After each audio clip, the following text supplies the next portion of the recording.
Hello guys, welcome na naman po pala sa Amazon with Obet. So ngayong araw ituturo ko sa inyo kung paano naman malaman kung gated ba or ungated na yung isang item sa Amazon gamit ang Seller Central. So paano siya malalaman? So punta kayo sa Seller Central once na binigyan kayo ng client nyo na yan. Then ang gawin nyo is click nyo lang tong nasa taas, itong 3 button na to, ito. Yung catalog, then add product lang. So ito lang pipindutin nyo para malaman nyo kung ungated ba yung item. So una, start tayo sa item na to. Sa twin grip na to. Paste mo lang yung ASIN dito. Kung malalaman mo dito kung pwede bang ibenta yung item o hindi. Then, after lumabas ng item, check mo lang yung new.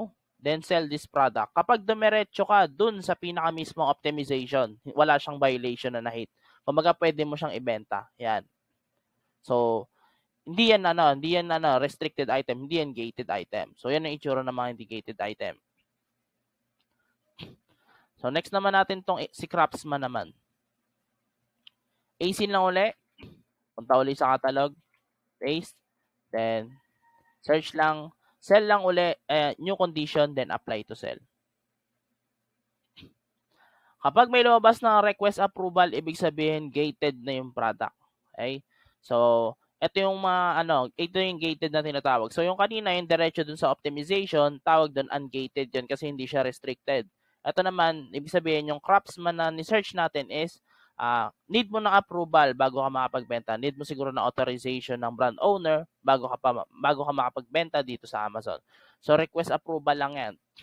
Either may lalabas na documents dyan or pwede mo siyang diretso siya optimization. So, kumbaga, pag ni-request approval mo, dalawa lang kalalabas na yan.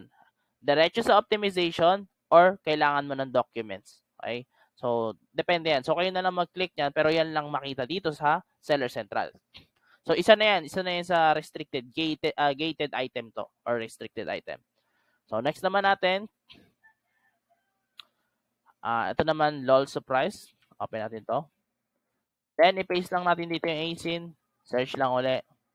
Then, not available. Ibig sabihin, itong LOL surprise na to, bawal mo siyang ibenta talaga. Hindi mo siya pwedeng pa-approvean kasi hindi talaga siya pwedeng ibenta.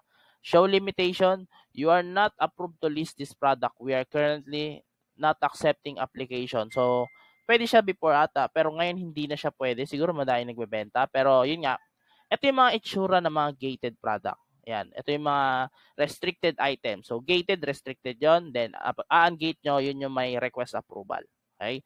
So, yun lang naman siya i-navigate dito sa may Seller Central kung paano siya gamitin. So, if ever lang na yung client nyo is gusto niyang malaman, sasabihin niya na, gusto ko malaman sa paano mo ina-navigate, paano mo makakuha or malalaman kung gated or ungated ang isang item dito sa Amazon. Punta lang po ulit sa catalog, then add product lang. Then, i-type nyo lang yung ASIN, tandaan nyo lang yung mga sinabi ko kanina. Okay?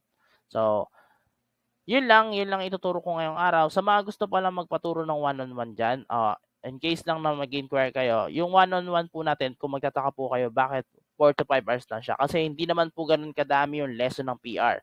Hindi ko lang alam kung bakit sobrang sa iba, pinapadami na nila, alas tumatagal ng ilang araw. Understandable pa kung yung tatagal ng ilang araw is yung training, hindi yung mismong lesson. Kasi yung lesson, konti lang yan. Yung training, yan na yung magpa-practice kayo, nakadepende na sa inyo yan kung gaano tatagal yan. So, yun lang. If ever lang na interested kayo sa one-on-one, message nyo lang ako. Then, good luck sa PR journey nyo. Then, bye-bye!